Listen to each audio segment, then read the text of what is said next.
had always lived by a code. 15 years in Navy SEAL Team 6 had instilled in him principles that defined his existence: loyalty, honor, and the protection of those he loved. At 42, his imposing 6'3" frame still carried the disciplined muscle of his military days, though he transitioned to civilian life 3 years ago, founding a private security firm that specialized in high-risk executive protection. The June heat shimmered above the Virginia asphalt as Dominic pulled into the driveway of his colonial-style home. He'd been away for 2 weeks on a security contract in Dubai, longer than he'd wanted, but the money was exceptional. These contracts allowed his wife, Vivian, to pursue her passion for interior design through her boutique firm, while giving their 10-year-old son, Caleb, a comfortable life in an exclusive neighborhood. Something felt off as he entered the immaculate house. The usual sounds of Caleb's video games or Vivian's phone calls were absent. Instead, there was a sterile quiet that reminded him of abandoned outposts he'd cleared in Afghanistan. "Viv? Caleb," Dominic called out, dropping his duffel bag in the foyer. He found a handwritten note on the kitchen counter, Vivian's elegant script informing him she'd be at a client consultation until evening and Caleb was at his friend's house for a playdate. A minor annoyance flickered through him. She knew he was coming home today. Dominic poured himself 2 fingers of bourbon and wandered to Vivian's home office. He rarely entered her workspace, respecting her professional boundaries as she respected his. Today, however, something pulled him to the pristine, magazine-worthy room. A framed photo on her desk caught his eye, Vivian standing beside a tall, distinguished man with salt and pepper hair at what appeared to be a design award ceremony. Dominic had never seen the photo before, but he recognized the man. Preston Reynolds, the real estate developer who'd hired Vivian for several high-profile projects over the past year. Dominic's phone rang, his operations manager, Trent, with a client emergency, pulling him from his thoughts. By the time Vivian returned with Caleb that evening, Dominic had buried his unease beneath the professional mask he'd perfected during years of high-stakes operations. That night, as they prepared dinner together, Dominic observed subtle changes in his wife. The expensive new watch that hadn't been there 2 weeks ago, the way she checked her phone more frequently than usual, the slight stiffness in her smile when he mentioned extending a family vacation they'd planned for August. Preston asked if I could handle the Lakeside project's final installation that week. She explained, not quite meeting his eyes. "It's a huge opportunity, Dom." "Preston seems to create a lot of huge opportunities lately," Dominic remarked, keeping his tone neutral while noting her momentary freeze at the sink. Later, as Dominic tucked Caleb into bed, his son grabbed his hand with unusual intensity. "I missed you, Dad," Caleb whispered, his blue eyes, so like Dominic's own, wide and solemn in the lamplight. "When you're gone, everything's different." A chill touched Dominic's spine. "Different how, buddy?" Caleb shrugged, suddenly looking away. "Mom's just busy, and sometimes she gets mad for no reason." "Does she bring friends to the house?" Dominic asked casually, smoothing Caleb's dark hair. "Just Mr. Reynolds sometimes. For business." Caleb's voice dropped to a whisper. "I don't like him. He looks at me weird, like I'm in the way." Dominic kissed his son's forehead, his expression betraying nothing of the cold calculation beginning to crystallize in his mind. "Nobody will ever make you feel that way again. I promise." That night, as Vivian slept beside him, Dominic stared at the ceiling, assembling pieces of a puzzle he hadn't known existed until today. His training had taught him to recognize patterns, to sense threats before they manifested. Something dangerous was growing in the foundation of his family, and Dominic Walsh would not be caught unprepared again. Chapter 2: Fracture Points. The call came on a Wednesday afternoon, 3 weeks after Dominic's return. He was at his office downtown, reviewing security protocols for a diplomatic mission when his phone lit up with Fairfax Hospital's number. "Mr. Walsh, this is Dr. Abrams from Fairfax Pediatric Emergency. Your son Caleb has been brought in with injuries from a fall." The world narrowed to a pinpoint of focused rage as Dominic learned that Vivian had already been called and was en route to the hospital. He ended the call and moved with controlled precision, calling his second-in-command, Ryder, to take over without explanation. Dominic broke several traffic laws reaching the hospital, his mind cycling through worst-case scenarios while maintaining the compartmentalized calm that had kept him alive in combat zones. In the emergency room's antiseptic glare, he spotted Vivian's copper hair before he saw Caleb, and a detail registered immediately. Vivian wasn't alone. Preston Reynolds stood beside her, his tall frame bent toward her ear, whispering something urgent. Neither had noticed Dominic yet. He remained still, watching their body language with a sniper's patience. Reynolds had a proprietary hand on Vivian's lower back. She leaned into him with the unconscious familiarity of lovers before nodding and approaching a curtained area where Dominic presumed Caleb waited. Dominic followed silently, unnoticed until he pulled back the curtain. The tableau before him burned into his memory like a flashbulb. Caleb, his face tear-streaked with a purple bruise blooming across his cheekbone and arm in a temporary splint. Vivian, her expression transforming from irritation to shock at Dominic's appearance. Reynolds, hovering by the privacy curtain, his composed exterior cracking slightly. The hospital called. My son was hurt. Racing there, I found my wife and her business partner, Dominic said, his voice deceptively quiet. Tell him you fell, she whispered harshly to my crying boy. But my son looked at me. Daddy, he pushed me. Mommy told him to. The room froze in charged silence. Something primeval awakened in Dominic's blood. My military training went on high alert. Nobody touches my son. They just made the biggest mistake of their lives. Dom, it's not, Vivian began, her voice cracking. Daddy, Caleb cried out, reaching for him with his uninjured arm. I told the truth. I promise I told the truth. Dominic moved to his son's side, carefully embracing him while maintaining visual contact with Reynolds and Vivian. I know you did, buddy. You're the bravest person in this room. There's been a misunderstanding, Reynolds interjected, his CEO confidence returning. The boy tripped over some construction materials at my project site. Vivian brought him to view the design implementation and, my son has a name, Dominic interrupted, his tone so coldly dangerous that Reynolds instinctively stepped back. And he doesn't lie. A nurse entered, breaking the tension momentarily as she explained Caleb's injuries, a sprained wrist and facial contusions consistent with a fall. She looked uncertainly between the adults, sensing the hostility. The doctor wants to take some additional x-rays, she said. One parent can accompany him. I'll go, Dominic stated, not a question but a declaration. To Vivian and Reynolds, he added with chilling precision, don't leave. We're not finished. In the imaging department, Caleb revealed the truth in broken fragments. He'd been brought to Reynolds' lakefront construction site, where he'd overheard an argument between his mother and Reynolds about telling Dom something. When Caleb had approached, Reynolds had grown angry, and when Caleb threatened to tell Dad everything, Reynolds had shoved him backward down a short flight of unfinished stairs. Mom saw it happen, Caleb whispered, his small face crumpled. She yelled at him, but then they both told me I needed to say I fell. They said you'd be really mad and might do something bad if you knew the truth. You never need to lie to protect me, Dominic assured him, even as his mind cataloged every detail for the reckoning to come. What else has been happening when I'm away? During the x-ray procedure, Caleb revealed more. Reynolds had been at their house numerous times, sometimes staying overnight when Dominic traveled. Caleb had been told they were working late. Last month, he'd heard his mother on the phone discussing, after the divorce, plans that included Reynolds. When they returned to the emergency bay, Dominic found it empty. A text from Vivian claimed she'd gone to get coffee with Preston to discuss the accident. Dominic recognized the tactical retreat for what it was. While Caleb napped, medicated for pain, Dominic made 2 calls. The first to his lawyer, Farrah Lane, a former military prosecutor who transitioned to civilian practice.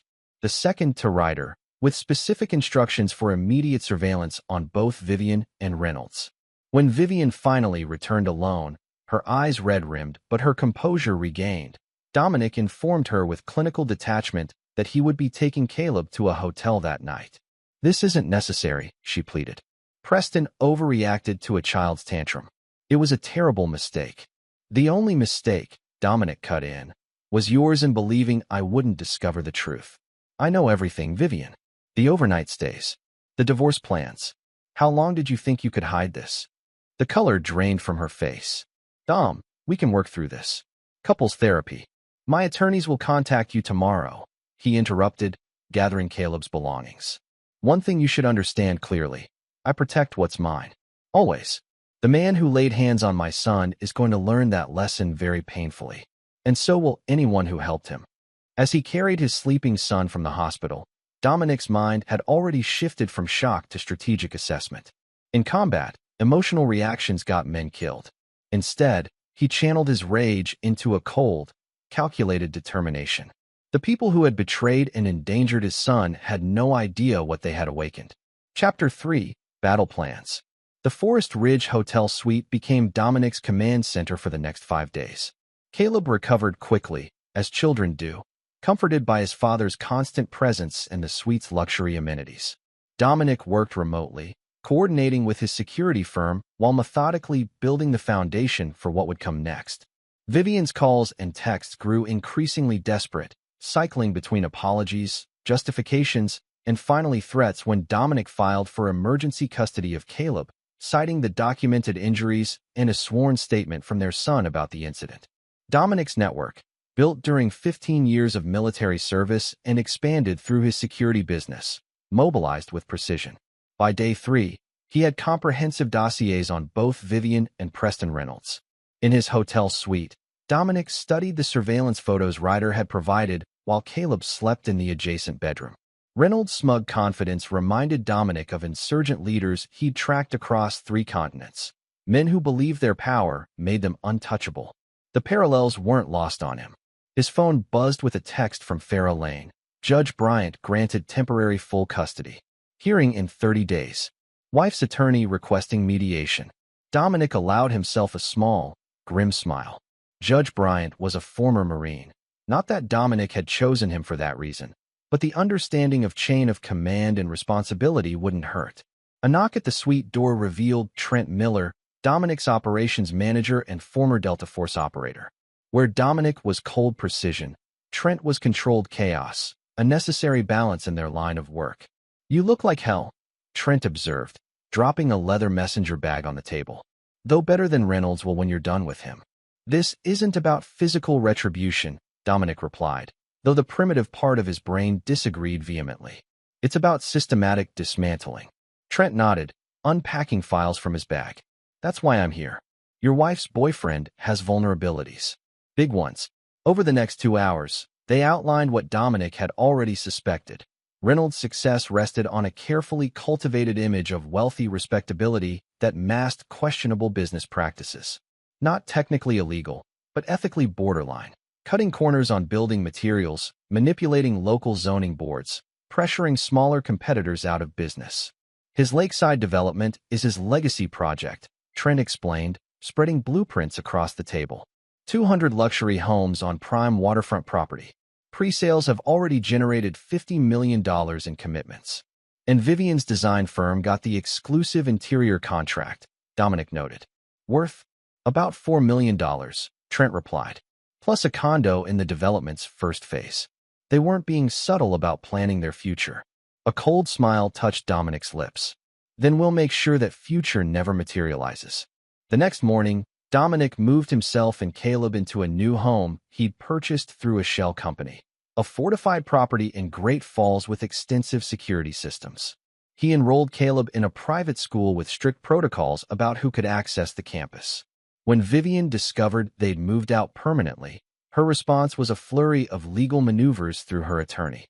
Reynolds remained publicly silent, but Dominic's surveillance confirmed the man was growing increasingly agitated, making late-night calls and hosting urgent meetings with his project investors. "Dad, are you and Mom getting divorced?" Caleb asked one evening as Dominic helped him with homework in their new home. Dominic had never lied to his son and wouldn't start now. "Yes, we are. But that doesn't change how much either of us loves you." Caleb nodded thoughtfully. "Is it because of what Mr. Reynolds did to me?" "Partly," Dominic acknowledged. "But also because your mom and I want different things now. Sometimes people change. Are you going to hurt Mr. Reynolds?" Caleb's question was direct, his eyes, so like Dominic's own, unflinching. Dominic considered his answer carefully. "I'm going to make sure he can never hurt you or anyone else again. But I'll do it the right way, through the systems put in place to handle people like him. Do you understand?" Caleb nodded solemnly.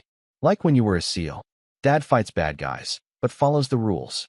"Something like that," Dominic agreed. though his definition of rules had become increasingly flexible. Later that night, after Caleb was asleep, Dominic convened a video call with three individuals: Farrah Lane, his attorney; Ryder Blackwood, his head of security operations; and a new player, Albany Frost, an investigative journalist who specialized in exposing corporate malfeasance and had been cultivated as an asset during a previous client protection assignment. "The pieces are in place," Dominic informed them, his voice steady. "Preston Reynolds and Vivian believe they're facing a straightforward divorce and custody battle. They have no idea what's actually coming." Farrah's expression remained professional, though concern flickered in her eyes. "Dominic, as your attorney, I need to emphasize the importance of staying within legal boundaries, especially with Caleb's future at stake. Everything we do will be technically legal," Dominic assured her, though the qualification wasn't lost on anyone. "But make no mistake, they tried to take my son. They hurt him and then tried to make him lie about it. There won't be any mercy in my response." Albany spoke up, her sharp features animated with professional interest.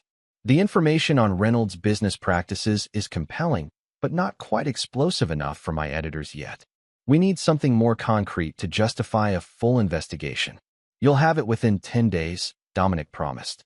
"Reynolds is planning a major investors gala at the lakeside property next weekend to secure the final financing tranche. That's our inflection point." The call ended with each team member clear on their role in what was to come. When Dominic finally slept, it was with the focused calm that had preceded every successful mission of his military career. The initial shock and rage had crystallized into something far more dangerous: methodical determination backed by righteous purpose. Preston Reynolds and Vivian had built their betrayal on lies, manipulation, and the exploitation of trust. Dominic would dismantle their world using truth as his primary weapon, truth strategically deployed with surgical precision. And when he was finished, they would understand what it meant to awaken a warrior's wrath. Chapter 4: Opening Moves.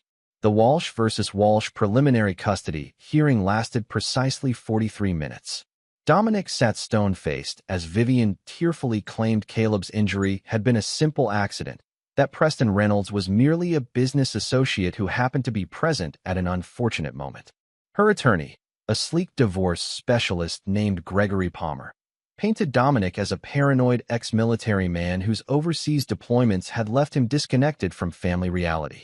When Dominic's turn came, Farrah Lane presented the emergency room records, Caleb's statement taken by a court-appointed child psychologist, and timeline discrepancies in Vivian's account of the accident. Most damaging was the psychologist's report detailing Caleb's account of being coached to lie about his injuries. Judge Bryant's ruling maintained Dominic's temporary full custody, with Vivian granted supervised visitation twice weekly at a family center. Outside the courtroom, Vivian confronted Dominic while their attorneys conferred nearby. "You're destroying our family over nothing," she hissed, mascara smudged beneath her eyes. Dominic studied her dispassionately. "Our family was destroyed the moment you prioritized your affair over our son's safety." "It wasn't like that," Vivian insisted. "Preston lost his temper, but he's getting counseling. He's under immense pressure with the Lakeside project." "Interesting priority," Dominic observed coldly. "Your boyfriend's real estate development over your son's broken bones. This vindictive campaign won't end well for you," Vivian warned, lowering her voice. "Preston has connections you can't imagine. Political, financial. He can make problems for your business, for your custody case." Dominic smiled then, the expression never reaching his eyes. "Tell Reynolds a message from me. In my profession, I've learned that men who believe themselves untouchable are the easiest to destroy. They never see it coming." He walked away as Vivian called after him, her voice edged with desperate anger. Palmer joined her, speaking urgently about appeal options. Neither noticed Albany Frost observing the exchange from a courthouse bench, recording impressions in her reporter's notebook. That evening, while Caleb attended a therapeutic art class designed for children experiencing family trauma, Dominic met with Ryder in a private room at his security firm's headquarters. Blueprints of the Lakeside development covered the conference table alongside financial prospectuses and investor lists. "Reynolds' Lakeside project financing is structured like a house of cards," Ryder explained, highlighting key documents. "The first phase is funded, but phases 2 and 3 depend on maintaining 85% pre-sales and the land acquisition closing for the waterfront parcels. And the land acquisition? Dominic asked, already suspecting the answer. Ryder grinned wolfishly. Currently in final negotiations with an elderly owner who's been holding out. Reynolds' team thinks they've finally worn him down. Make sure they're wrong, Dominic instructed. What about the investors' gala? Scheduled for Saturday. Every major financial backer, potential buyer, and local politician who matters will be there. Ryder slid across a formal invitation. Your security firm has been hired to provide additional personnel for the event. Dominic raised an eyebrow. Reynolds hired my company. Not directly. The event planning firm did, unaware of your connection to Reynolds. We could decline. No, Dominic said, examining the invitation. This is perfect. Who's the scheduled team lead? Trent, Ryder confirmed. Team of 8, with access to all areas including Reynolds' private office in the model home, serving as the sales center. Dominic nodded, satisfied. Ensure our people are equipped with standard surveillance gear. This is strictly intelligence gathering, legal and deniable. 3 days before the gala, Albany Frost published her first article, a seemingly innocuous profile of the lakeside development focusing on its luxury amenities and exclusive clientele. Buried within the flattering coverage were subtle questions about material quality concerns in Phase 1 construction and rumors of permitting irregularities that had been quickly resolved through Reynolds' excellent community relationships. The article sent ripples through Reynolds' organization. Dominic, receiving updates from Trent, who had begun advanced security preparations at the site, learned that Reynolds had demanded to know who had authorized the journalist's access. Meanwhile, Farah Lane activated another aspect of Dominic's strategy, filing lawsuits against both Reynolds personally and his company for Caleb's injuries. The legal action, while expected, triggered Reynolds' insurance carriers to initiate their own investigations into the incident. The evening before the gala, Dominic visited Howard Latimer, the elderly landowner whose waterfront property was crucial to Reynolds' development plans. He brought Caleb along, ostensibly to admire the man's collection of hand-carved duck decoys that had fascinated his son on a previous community event. Mr. Latimer, Dominic said as they sat on the man's porch overlooking the disputed lakefront, I understand Preston Reynolds has made another offer on your property. The older man snorted, offering Caleb another homemade cookie. 6th one this year. Keeps adding zeros, thinking that'll change my mind. May I ask why you haven't accepted? Dominic inquired. Most would find his offers quite generous. Latimer's weathered face creased with emotion. My wife and I built this place 60 years ago, raised our children here. After she passed, Reynolds started circling like a vulture, assuming a widower my age would be eager to cash out. While Caleb examined the intricate decoy collection, Latimer continued more quietly. Between us, I've considered selling. At 83, maintaining this place isn't easy. But something about that man, the way he looks through you rather than at you. It reminds me of land speculators who pushed my parents out of their farm when I was a boy. Dominic nodded thoughtfully. What if there was a way for you to maintain your legacy while ensuring Reynolds never develops this shoreline? By the time they left, a new arrangement had been reached. Howard Latimer would sign paperwork the following week transferring his property not to Reynolds Development, but to a conservation land trust established with Dominic's funding. The land would become a public nature preserve named after Latimer's late wife, with a caretaker's cottage where the elderly man could live out his days. The gala night arrived with perfect early summer weather. Hundreds of investors, potential buyers, and local dignitaries gathered under elegant white tents overlooking the lake. Model homes gleamed with architectural lighting, and waitstaff circulated with champagne and gourmet hors d'oeuvres. Dominic monitored everything from his security firm's command center downtown, watching live feeds from his team's body cameras and surveillance equipment.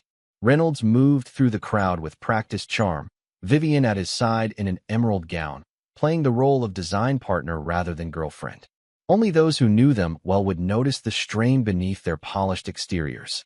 Trent, status on the office access? Dominic asked through the secure communication channel. Complete, came the terse reply. Files copied. You were right about the secondary accounting records. Dominic allowed himself a cold smile. Transmit everything to Albany's secure server.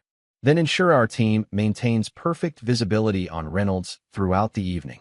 Just after 9 p.m., as Reynolds prepared to address the gathered VIPs, Dominic made a single phone call to Judge Bryant's chambers, leaving a brief message that would be received the following morning. By midnight, as the gala wound down, Reynolds and Vivian had no inkling that the foundation of their carefully constructed future had already been fatally undermined. The first signs would come with the morning news cycle, when Albany Frost's detailed exposé on Reynolds Development's financial irregularities would publish simultaneously across 3 major outlets. Dominic returned home where Mrs. Winters, the kind but formidable retired school principal he'd hired as Caleb's nanny, reported his son had slept peacefully through the evening. Checking on Caleb, Dominic felt a momentary pang at what his child had already endured and would yet face as the consequences of his actions unfolded. "Is it worth it?" he whispered to himself in the darkened hallway. The memory of Caleb's bruised face in the hospital answered him with crystalline clarity. Yes. 1,000 times yes. Chapter 5. Counterattack. The morning after the gala, Albany Frost's investigative piece hit like a precision airstrike. Titled, Lakeside Luxury or House of Cards? Questions surround developers' premier project. The article detailed discrepancies between Reynolds Development's public financial statements and internal documents suggesting systematic cost-cutting on structural elements of already built homes. Most devastating was Albany's revelation that the waterfront parcels crucial to Phases 2 and 3, land Reynolds had been telling investors was secured, remained under Howard Latimer's ownership with no imminent sale agreement. By noon, Reynolds Development stock had dropped 18%. By 3 o'clock, the county building inspector's office had announced a review of all permits and completed structures in Phase 1 of Lakeside.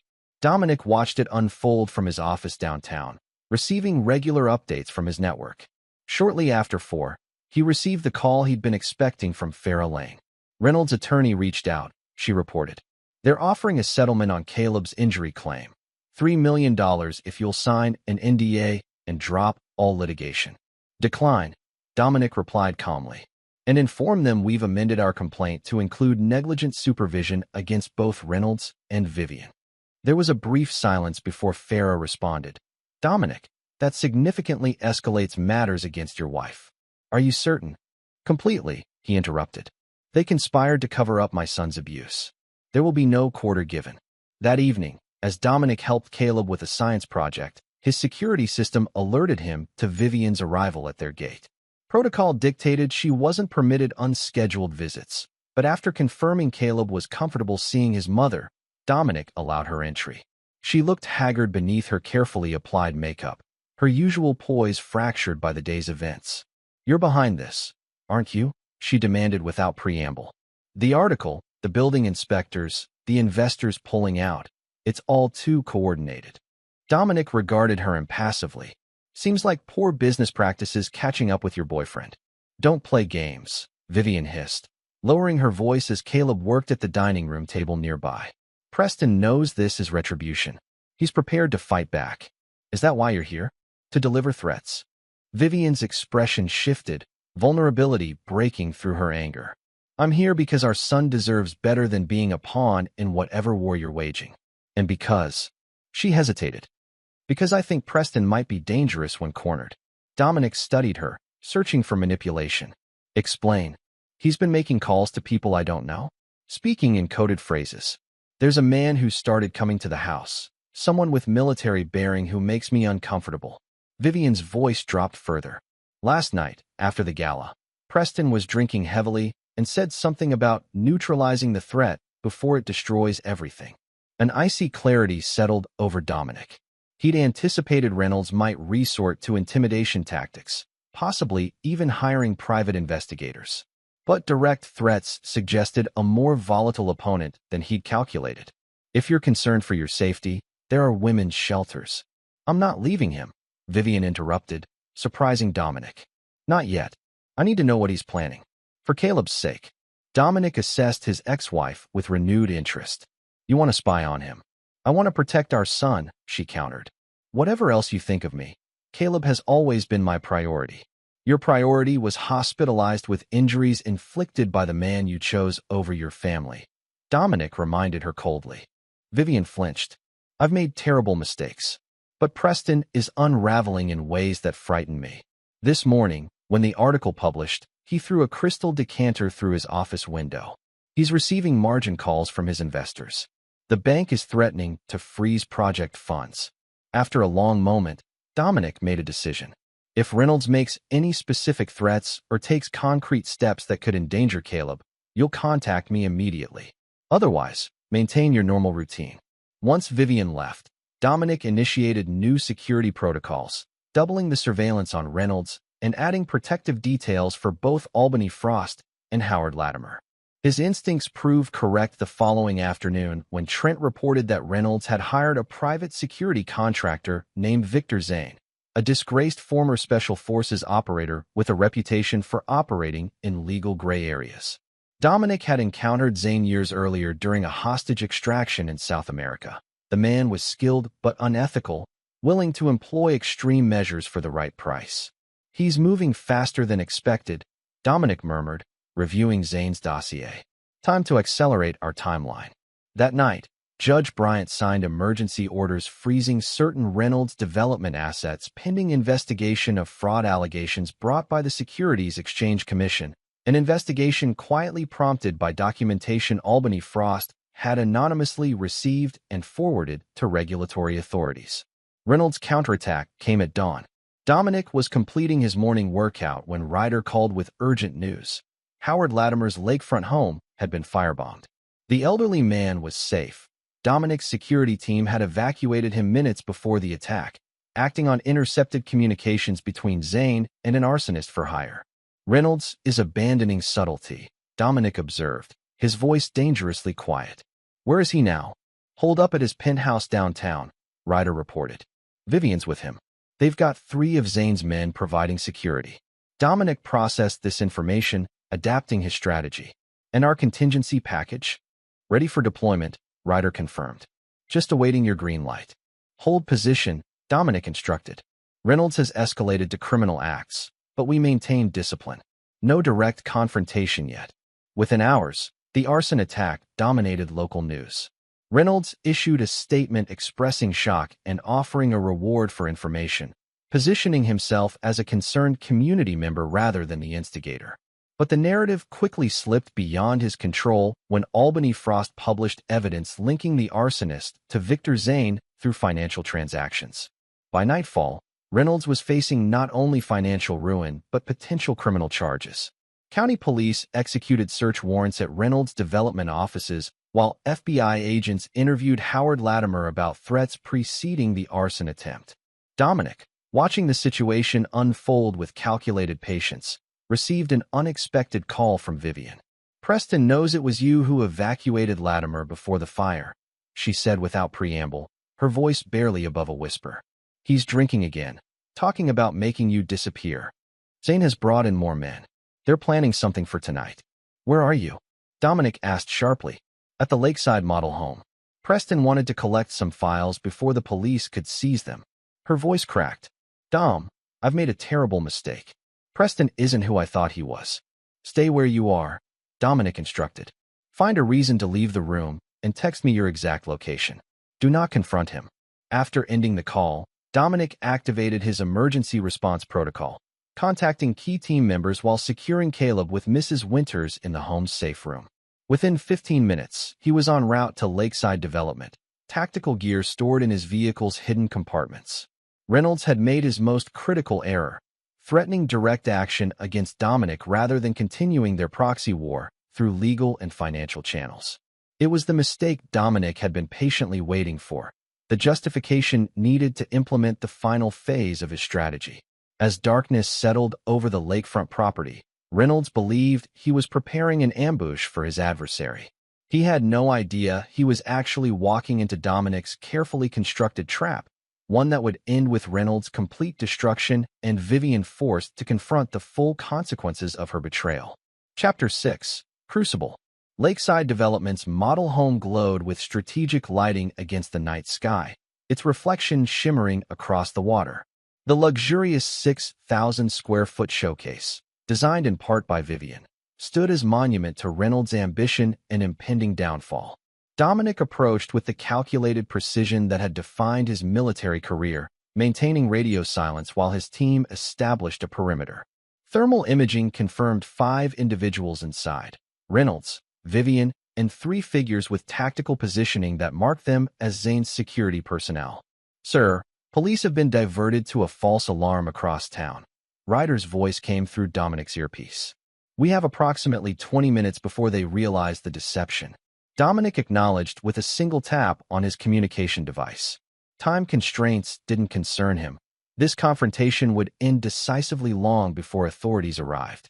He infiltrated the property through a maintenance access point his team had identified during the gala's security setup. Moving silently through the darkness, Dominic reached the model home's rear entrance undetected, pausing only to confirm Vivian's latest text. "Office, 2nd floor. Z's men in foyer, kitchen, master suite." PR increasingly erratic. Inside, Dominic navigated with intimate knowledge of the floor plan, avoiding the security personnel's positions. He reached the 2nd floor hallway just as raised voices erupted from the office. "You promised this would be handled," Reynolds shouted, words slurring slightly. "I'm paying you enough to eliminate one ex-military has-been, yet Walsh seems to anticipate every move we make." "These things require patience," a calm voice responded. "Victor Zane, presumably. Walsh has resources and training. The property destruction was meant to draw him out, force him into a reactive position. While my investors abandon ship and the FBI circles," Reynolds snarled. "I need results now." Dominic reached the partially open office door, observing the scene within. Reynolds pacing agitatedly, tumbler of whiskey in hand. Zane seated calmly in an executive chair. Vivian standing tensely by floor-to-ceiling windows overlooking the lake, her expression a mask of controlled fear. "What about her?" Zane asked, nodding toward Vivian. "She's become a liability. Emotional attachments to both sides compromise operational security." Reynolds turned to Vivian, his handsome features twisted with contemptuous suspicion. "Zane makes a valid point. Whose side are you really on, Viv? Still harboring feelings for your soon-to-be ex-husband?" "That's absurd," Vivian replied, though her voice trembled slightly. "I've supported you through everything, Preston. I designed this entire showcase. I left my family for you. Yet Walsh seems remarkably well-informed about my movements," Reynolds mused, approaching her with predatory intent. "Perhaps you've been keeping certain communication channels open?" Dominic chose that moment to enter, his movements so fluid and silent that only Zane reacted immediately, reaching instinctively for his concealed weapon. "I wouldn't," Dominic advised quietly, revealing the pistol already trained on the security contractor. "Your men downstairs are currently being neutralized by my team. No casualties, but they'll have significant headaches when they regain consciousness." Reynolds froze, his expression shifting from shock to rage. "You? How did you get past security?" "The same way I've been 10 steps ahead of you from the beginning," Dominic replied, his voice eerily calm. "By understanding my adversary's weaknesses." Zane assessed the situation with professional detachment. "Walsh, been a while since Cartagena. Still playing the righteous warrior, I see. And you're still selling your skills to the highest bidder regardless of the cause," Dominic countered, never shifting his aim. "Though arson and planned assassination seem beneath even your flexible standards." "Just business," Zane shrugged. "Nothing personal." "Attempting to kill my son's grandfather figure feels rather personal," Dominic replied, referring to Howard Latimer. "As does planning to eliminate me." Reynolds recovered from his initial shock, alcoholic bravado fueling his response. "You've destroyed years of work, millions in investments. Did you think there wouldn't be consequences?" "I promised consequences the moment your hands touched my son," Dominic reminded him, his voice dropping to a dangerous register. "Everything since has merely been fulfillment of that promise." Vivian moved cautiously away from Reynolds, her eyes never leaving Dominic. "Dom, please. This has gone far enough. No one else needs to get hurt." "That depends entirely on the choices made in the next few minutes," Dominic replied, his attention shifting momentarily to his ex-wife. "Did you know Reynolds planned to have Latimer killed if the fire didn't drive him off his property?" The color drained from Vivian's face. "What? Preston, you said the fire was just to scare him, to make him reconsider selling." Shut up, Reynolds snapped. You've become as much a problem as your ex-husband. Always with the moral qualms, the second-guessing. Do you think men like me build empires by playing nice? The revelation of Reynolds' true character seemed to physically impact Vivian, her body sagging against the window as the full weight of her miscalculations crashed down upon her. Dominic addressed Zane directly. You have 30 seconds to make a decision. The FBI is already building a case connecting you to the arson. Add attempted murder of a federal asset to your charges, or walk away now. Federal asset? Reynolds repeated, confusion breaking through his anger. Howard Latimer has been cooperating with federal authorities investigating real estate fraud along the lakefront for the past 6 months, Dominic explained, the lie flowing smoothly. Your attack on him escalated a white-collar investigation to a matter of national security. It was masterful misdirection. Latimer had no federal connections until Dominic's call that morning arranged protective custody and whistleblower status for the elderly man. But the implication landed precisely as intended. Zane's expression shifted subtly as he recalculated his position. Seems I've been misinformed about certain aspects of this assignment, Zane said carefully, rising from his chair with hands visible. If you'll excuse me, I believe my contract has just been terminated. Your men will be released once you're clear of the property, Dominic informed him. I suggest international travel for the foreseeable future. Zane nodded once, professional courtesy between adversaries, before exiting the room. Reynolds watched incredulously as his hired muscle abandoned him. You can't just let him walk away. Reynolds protested, desperation edging into his voice. He's the least of your concerns, Dominic replied coldly. In approximately 12 minutes, FBI agents will arrive with warrants for financial fraud, conspiracy to commit arson, and conspiracy to commit murder. The evidence against you is comprehensive. Reynolds' face contorted with realization and rage. With sudden violence, he lunged toward Vivian, grabbing her arm. This is your doing, isn't it? Feeding information to him, playing both sides. Before Dominic could intervene, Vivian twisted in Reynolds' grip with unexpected skill, driving her knee upward with precision while simultaneously breaking his hold using a technique Dominic recognized from the self-defense classes she'd taken years earlier. Reynolds doubled over, gasping, as Vivian stepped away from him. I made a terrible mistake believing in you, she said, her voice steady for the first time that evening. But I didn't betray you until I saw what you did to my son. The admission hung in the air between them. Reynolds straightened slowly, his handsome features twisted with hatred. Your son, he spat. The spoiled brat who threatened to ruin everything with his tantrums and eavesdropping. He deserved worse than he got. The confession, captured clearly by the recording device Dominic had activated upon entering, was the final piece needed to ensure Reynolds' destruction would be complete and irrevocable. That's enough, Dominic stated, his tone leaving no room for argument. Vivian, downstairs. Now. She moved toward the door, pausing briefly beside Dominic. I know you'll never forgive me, she whispered.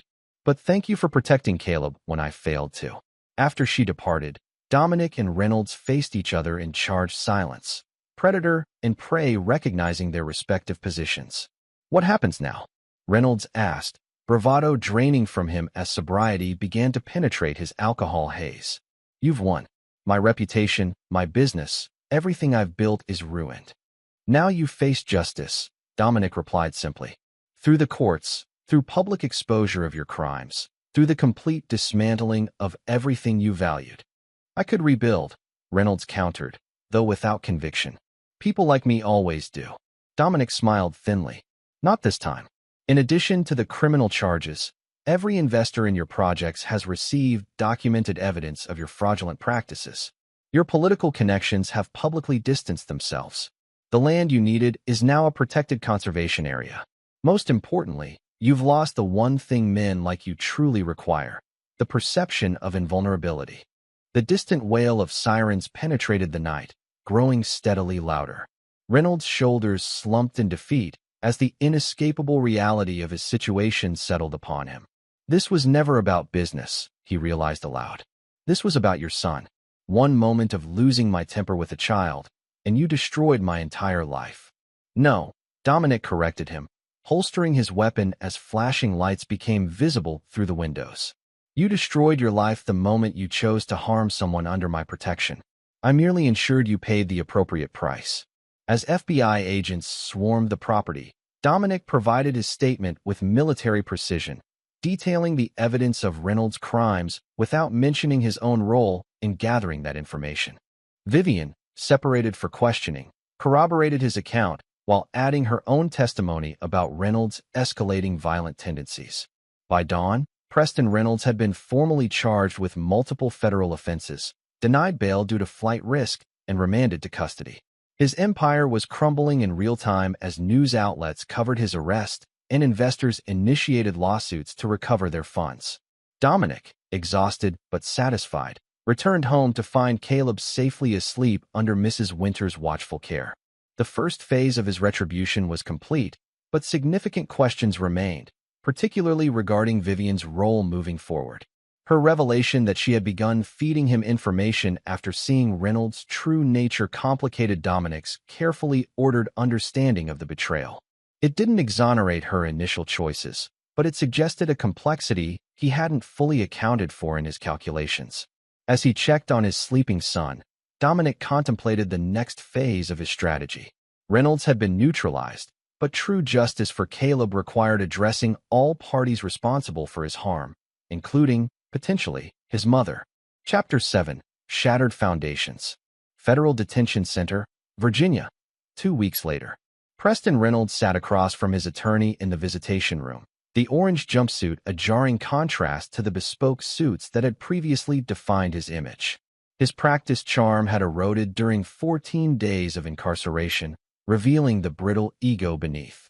The prosecution has offered a plea agreement, his attorney explained, sliding documents across the table. 20 years with possibility of parole after 15 if you provide testimony against your co-conspirators in the financial fraud cases. Reynolds stared at the paperwork, disbelief etched across his features. 20 years? I'll be 65 before I'm eligible for parole. Given the charges, conspiracy to commit murder, arson, wire fraud, securities fraud. This is actually generous, his attorney replied with clinical detachment. The evidence against you is overwhelming, Preston. The recorded confession about harming the Walsh boy alone guarantees significant prison time. What about Vivian Walsh? Reynolds demanded. She was complicit in everything. The design contracts were significantly overbilled. She knew about the material substitutions. She was present when the boy was injured. The attorney sighed. Mrs. Walsh has secured immunity in exchange for her cooperation. Her testimony against you is particularly damaging. Reynolds slammed his fist on the table. That manipulative bitch. She played both sides perfectly, didn't she? Acting the devoted girlfriend while feeding information to her ex-husband. Focus, Preston, the attorney advised sharply. We need to decide on this plea offer within 48 hours. As Reynolds grappled with his new reality, Dominic sat in Farah Lane's office across town, reviewing the divorce and custody settlement his ex-wife had proposed. She's surrendering primary physical custody, Farah explained, highlighting key provisions. Requesting standard visitation rights with supervision for the first 6 months. No alimony. Equitable division of assets excluding your business holdings. The house goes to you with a buyout of her equity. Dominic studied the documents with narrowed eyes. It's unexpectedly reasonable. She's attempting to rebuild her life from the rubble, Farah observed neutrally. The Reynolds scandal has significantly damaged her design business. Former clients are canceling contracts, concerned about association with fraudulent practices. Has the prosecution confirmed she'll face no charges for her role in Caleb's injury? Dominic asked. Her immunity deal is solid, Farah confirmed. In exchange for testimony against Reynolds on all matters including the assault on Caleb, the attempted arson, and the financial crimes. The prosecutor believes her cooperation is essential to ensure maximum charges stick. Dominic felt conflicted emotions he hadn't anticipated. The systematic destruction of Reynolds had proceeded exactly as planned, but Vivian's position had evolved in unexpected ways. Her eventual cooperation complicated his narrative of total betrayal. Later that evening, after helping Caleb with a science project on volcanic eruptions, Dominic received a text from Vivian requesting a meeting, not about legal matters, but about their son. Against his better judgment, He agreed to coffee at a neutral location the following morning. The cafe they selected was midway between their respective current residences. Vivian arrived punctually, dressed simply in jeans and a blouse rather than her usual designer attire. The shadows beneath her eyes spoke of sleepless nights. "Thank you for meeting me," she began after they'd ordered. "I know you have every reason to refuse." Dominic remained silent, waiting for her to continue. "Caleb's therapist suggested that despite our situation, we should try to establish some co-parenting communication," Vivian explained. "For his benefit. Is that what this is about?" Dominic asked skeptically. Vivian's composure cracked slightly. "Partly. It's also because I need you to know the truth, even if it changes nothing between us." She took a steadying breath before continuing. "When I began seeing Preston, it was purely professional at first. The design contracts were legitimate opportunities I'd earned through my work. The affair, that developed later, after you and I had been growing apart for months. Revisionist history doesn't interest me," Dominic stated coldly. "It's not revision, it's context," Vivian countered. "I made terrible choices, dumb, unforgivable ones. But I never, ever intended for Caleb to be hurt. Yet when he was, you chose Reynolds over your son," Dominic reminded her. Tears welled in Vivian's eyes. "I panicked. Preston convinced me it was an accident, that Caleb had been misbehaving and stumbled during the confrontation. I believed what I wanted to believe because facing the alternative meant acknowledging I'd brought someone dangerous into our son's life." She wiped her eyes with deliberate control. "When I saw you in that hospital room, when Caleb told the truth, something broke inside me. But I was still too much a coward to act immediately. Until Reynolds' violence escalated," Dominic supplied. Vivian nodded. "The night of the gala, when the first article published, I saw a side of him I couldn't rationalize away. He became someone I didn't recognize, paranoid, violent, threatening. That's when I began feeding you information. Why not leave him then?" "Because I thought I could do more good staying close, learning his plans," she admitted. "And because I was afraid. Preston had connections to dangerous people, as you discovered. I worried that if I left abruptly, he might retaliate against Caleb to hurt me, or hurt you." Dominic considered this, weighing it against his observations of Reynolds' deteriorating stability during the final confrontation.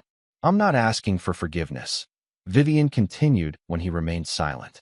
"I don't deserve it. But I am asking for a chance to rebuild some kind of functional relationship for Caleb's sake. He needs both his parents, even if one of them failed him terribly." Before Dominic could respond, his phone vibrated with a security alert. He checked it discreetly, then looked up with sudden intensity. "Where are you staying currently?" he asked sharply.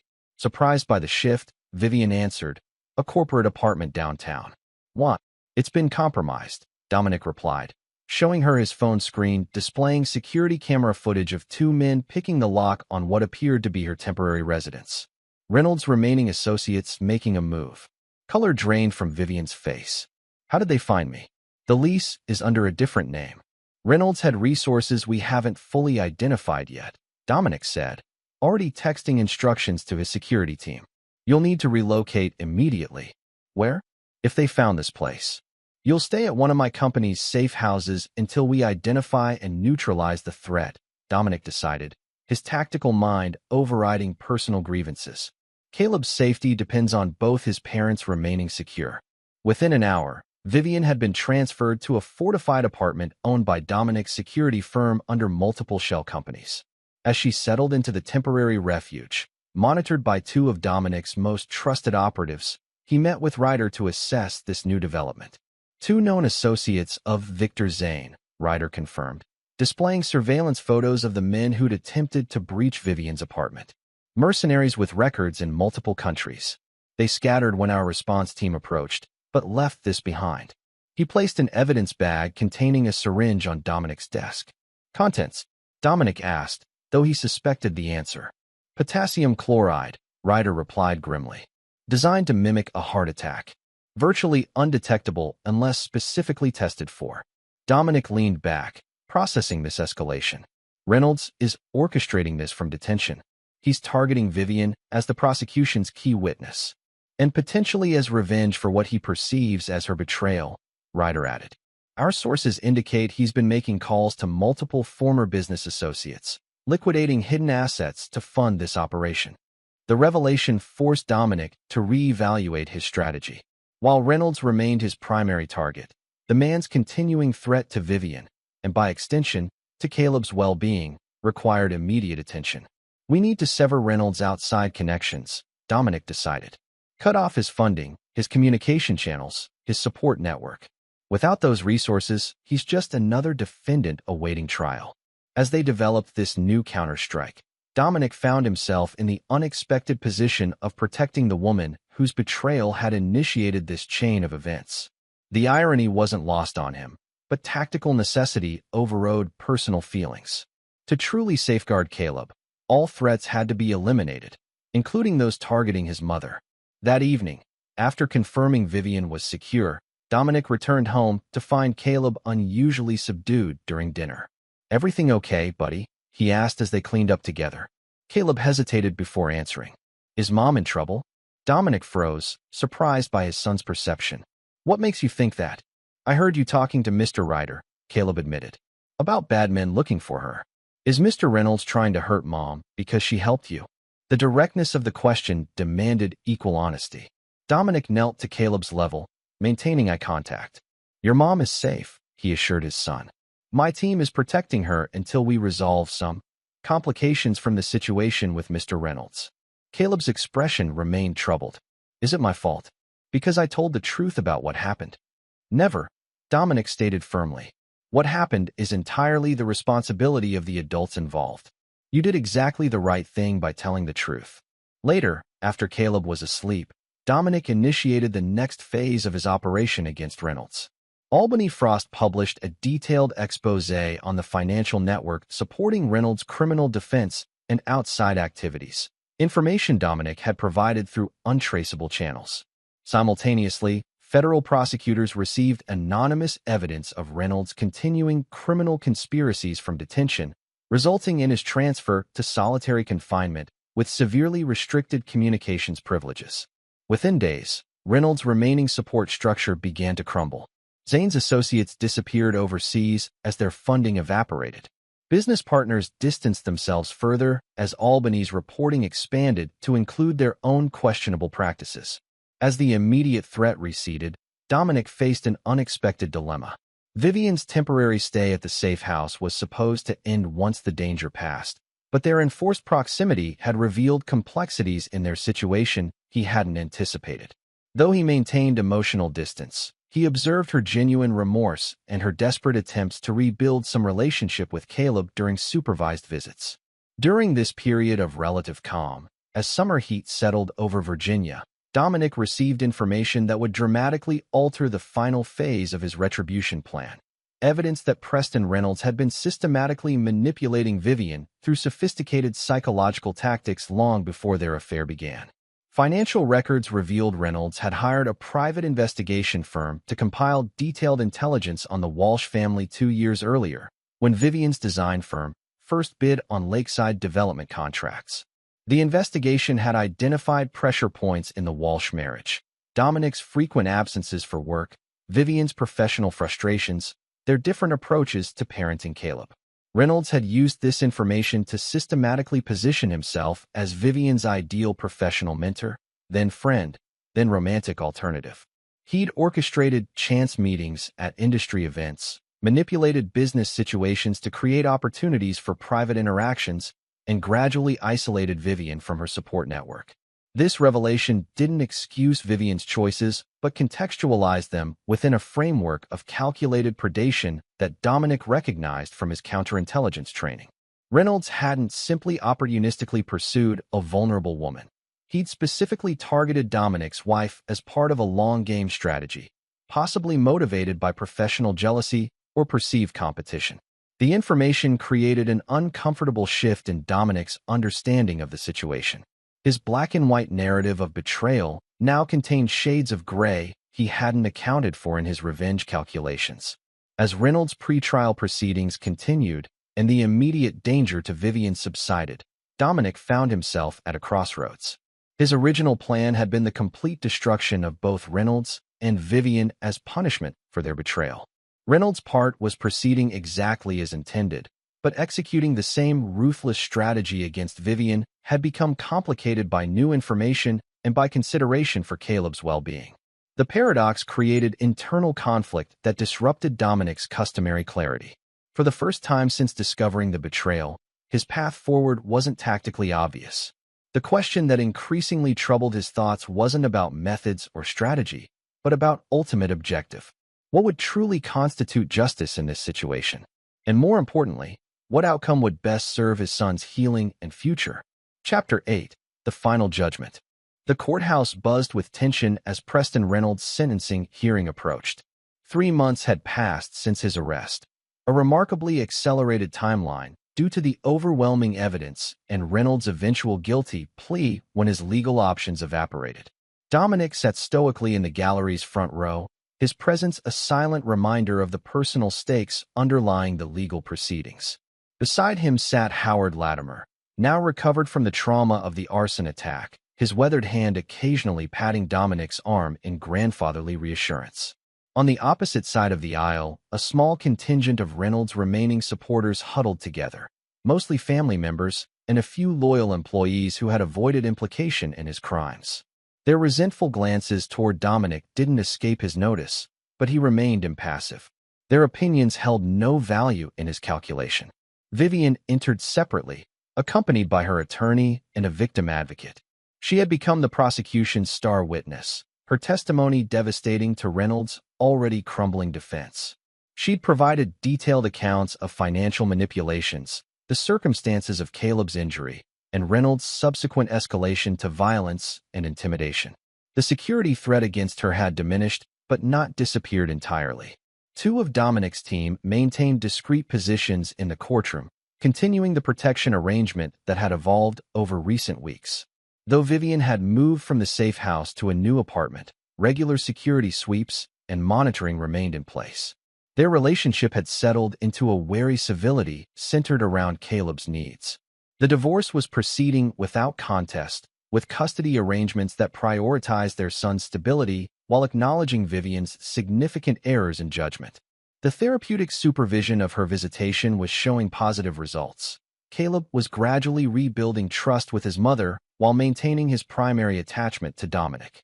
As the bailiff called the court to order, Reynolds was led in wearing standard prison attire, the absence of his designer suits emphasizing his fallen status. He'd lost weight in detention, his formerly handsome features now gaunt and haunted. When he spotted Vivian, his expression contorted momentarily with pure hatred before his attorney whispered something that restored his neutral mask. Judge Martha Saunders, known for her methodical approach and intolerance for white-collar crime, reviewed the case summary before addressing Reynolds directly. Mr. Reynolds, you have pled guilty to 19 felony counts including conspiracy to commit arson, assault of a minor, wire fraud, securities fraud, and conspiracy to commit witness tampering. Before I pronounce sentence, you may make a statement if you wish. Reynolds rose slowly, his attorney's hand on his arm suggesting they'd prepared extensively for this moment.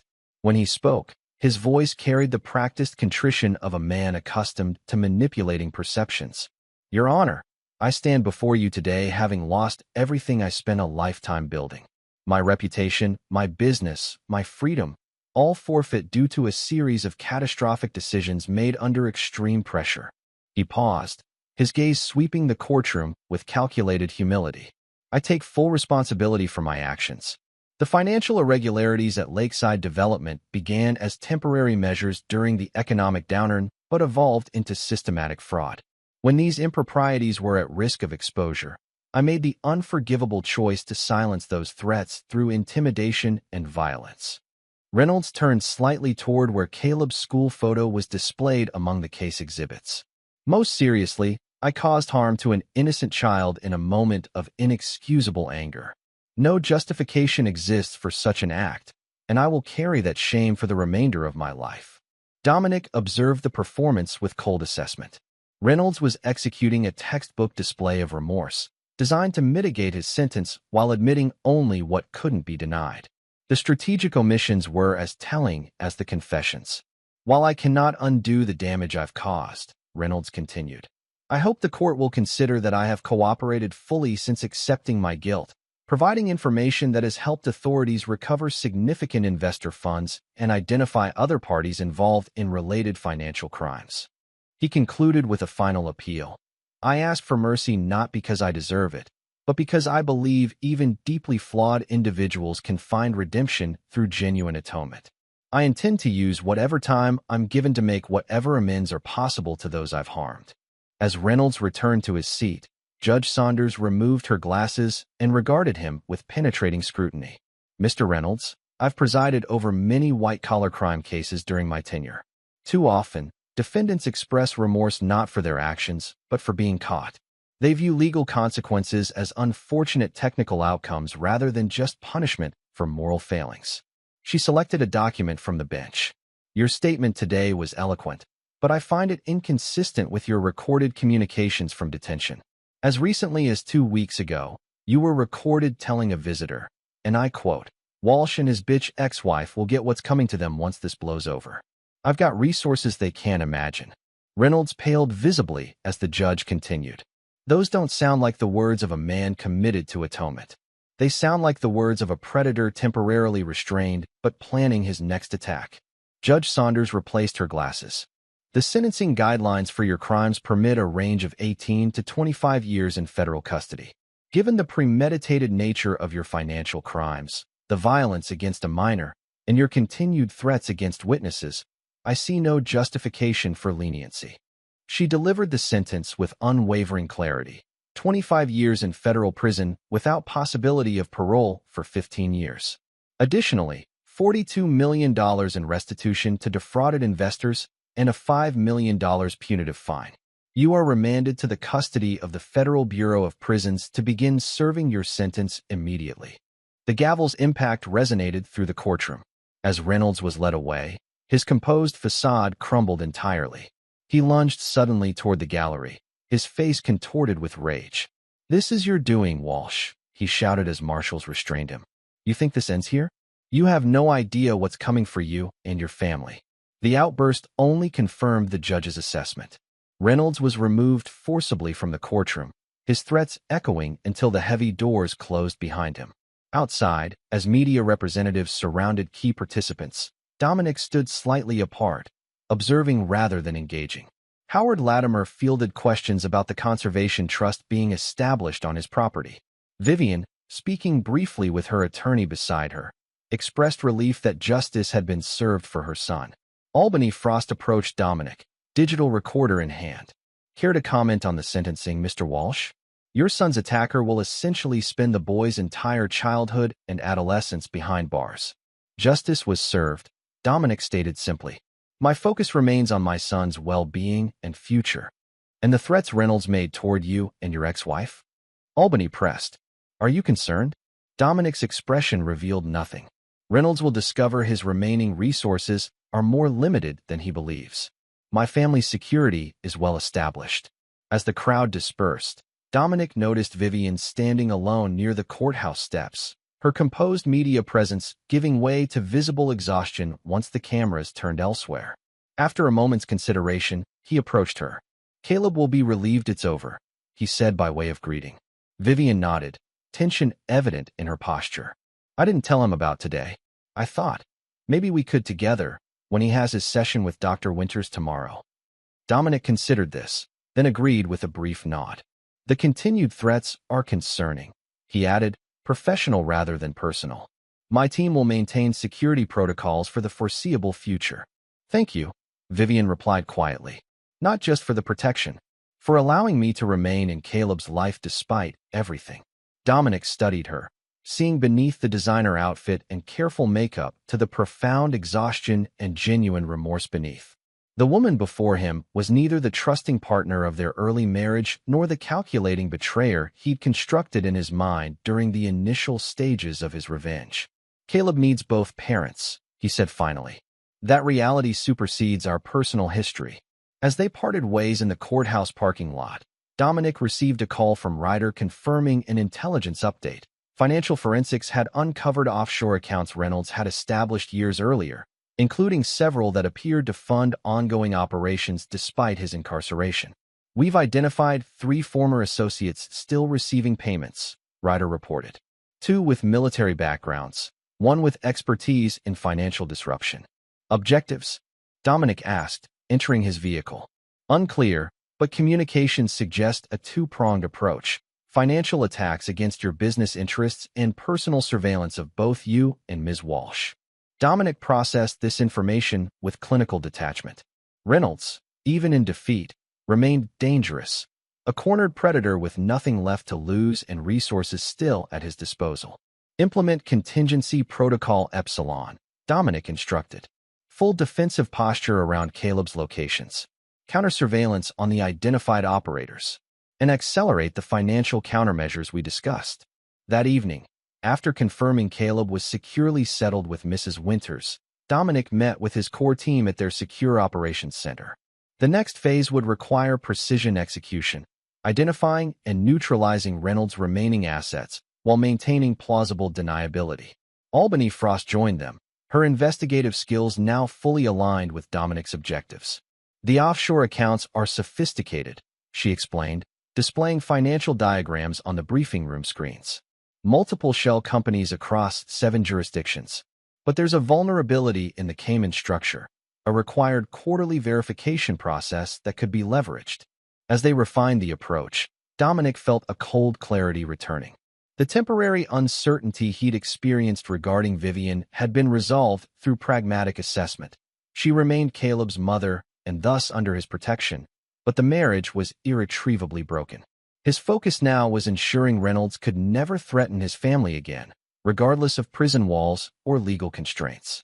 The following afternoon, as Dominic and Vivian sat with Caleb and Dr. Winters to discuss Reynolds' sentencing, his son's reaction surprised him. "So he'll be in jail until I'm grown up?"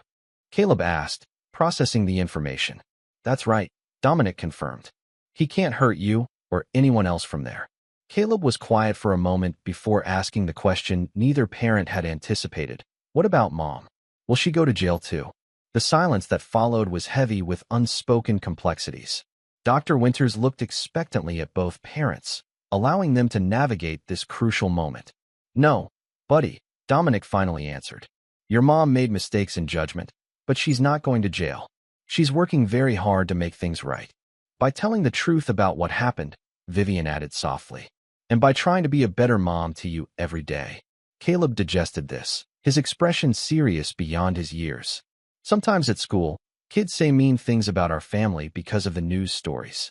They say Mom is bad and Mr. Reynolds is a monster." Dominic felt a surge of protective anger, but maintained his composure. "People often make judgments without understanding the full situation," he explained. "Good people can make terrible mistakes. What matters is what they do afterward. Like when I broke your model ship and tried to blame Leo?" Caleb asked, referencing an incident from months earlier. "Similar," Dominic agreed. "You made a mistake, then you told the truth and worked to fix it. Sometimes adult mistakes are bigger and take longer to fix, but the process is the same." After the session, as Vivian prepared to leave, she hesitated at the door. "He's handling this better than either of us expected," she observed. "Caleb has always been resilient," Dominic replied. "And Dr. Winters believes maintaining stability and honest communication is helping him process everything." "Dom," Vivian said cautiously, "I know Reynolds made additional threats today. My attorney mentioned ongoing security concerns." Dominic considered how much to reveal. "There are indications he's activated contingency resources. My team is addressing the situation." "Is Caleb in danger?" "No," Dominic stated with absolute certainty. "I've implemented comprehensive protective measures. Reynolds' capabilities are significantly diminished and will continue to decrease." "You're going after his remaining assets," Vivian realized, studying his expression. "The way you systematically dismantled his business and reputation before." Dominic neither confirmed nor denied, but his silence was answer enough. "Be careful," Vivian said quietly. "Not just physically. This path you're on, this methodical destruction of an enemy, I've seen what it does to you. The way you compartmentalize, become someone else during an operation." "This isn't an operation," Dominic corrected her. "It's ensuring our son's future safety." Vivian held his gaze. "Just make sure the man who comes out the other side is still the father Caleb needs." The observation lingered with Dominic as he implemented the final stages of his strategy against Reynolds. Over the next 2 weeks, Reynolds' remaining financial infrastructure collapsed under coordinated pressure. Anonymous tips to financial regulators, strategic legal actions targeting his shell companies, and Albany Frost's carefully timed exposés on the continuing criminal enterprises. The three operators receiving Reynolds' payments were neutralized through different approaches. One accepted Dominic's offer of significantly better compensation to provide intelligence on Reynolds' plans. Another was intercepted by federal authorities based on outstanding warrants Dominic's team uncovered. The third simply disappeared after a private conversation with Ryder, the contents of which remained between them. Finally, Reynolds himself was transferred to a maximum security facility after contraband communications devices were discovered in his cell, evidence planted by a corrections officer whose brother worked for Dominic's security firm. With each systematic step, Dominic felt the cold satisfaction of a mission reaching successful completion. Reynolds was now truly neutralized, his wealth confiscated, his freedom taken, his ability to threaten others from prison effectively eliminated. Yet as the immediate threat receded, Dominic found himself facing the question that had been forming since the courthouse. What now? The single-minded focus on vengeance had provided clarity of purpose during the chaotic aftermath of betrayal. With that objective largely accomplished, the future stretched before him undefined. The answer came unexpectedly during Caleb's weekend baseball game.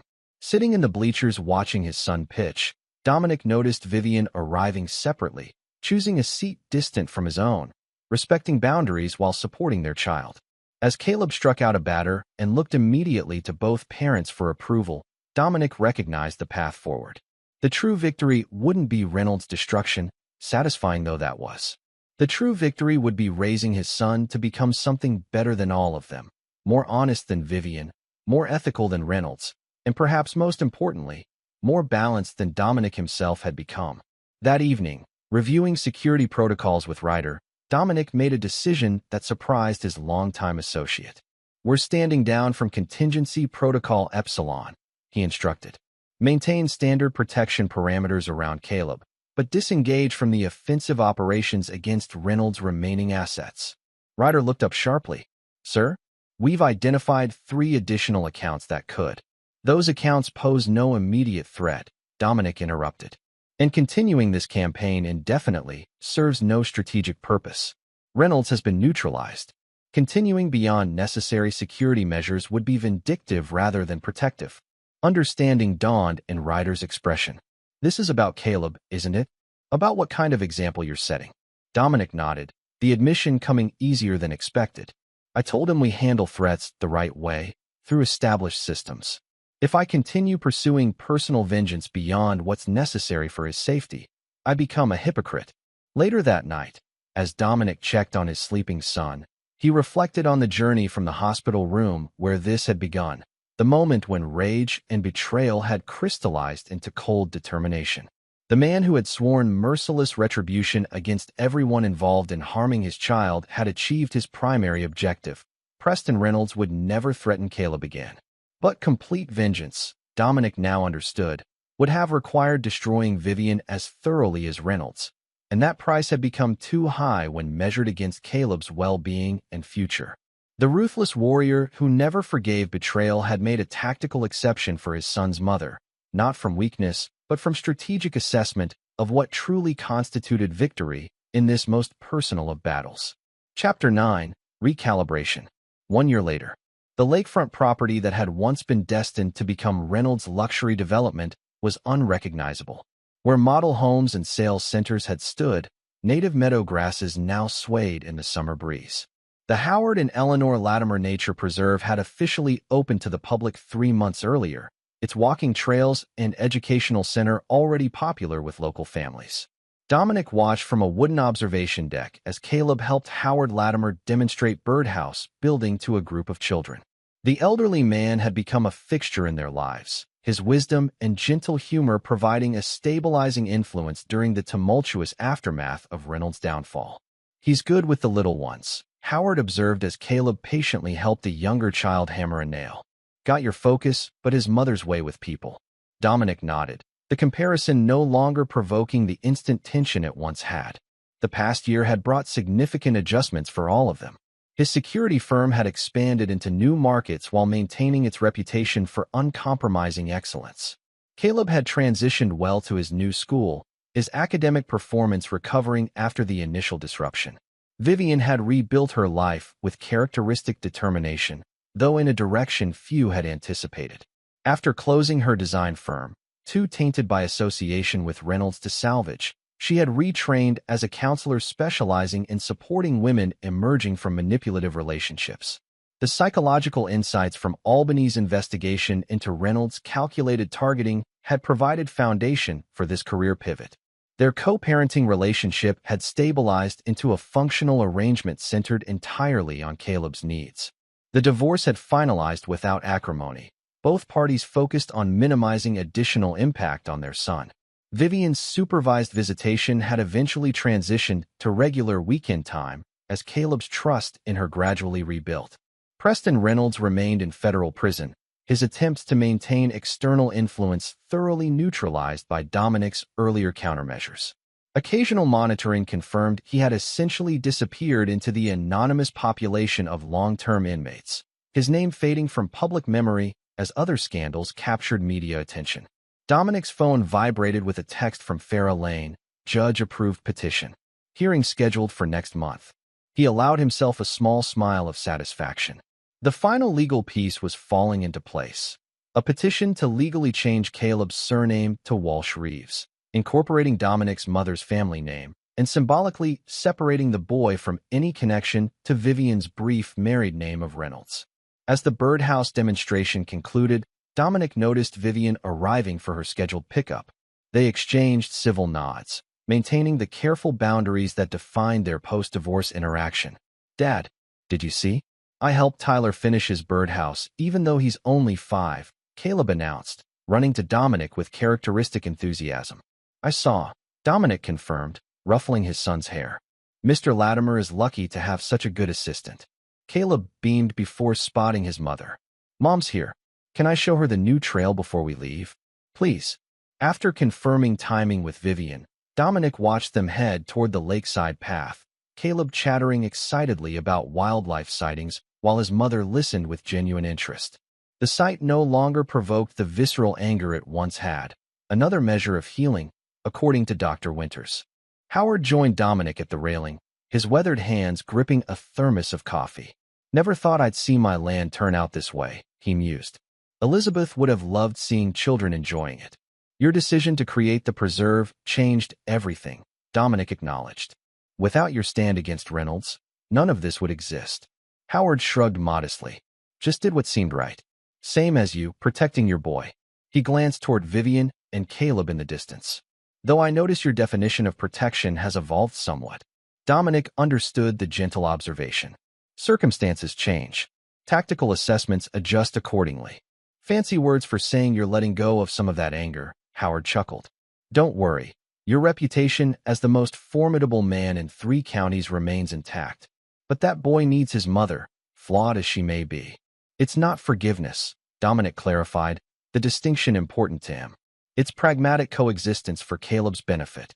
Howard nodded, though his knowing smile suggested he recognized the defensive justification. "Of course, purely tactical."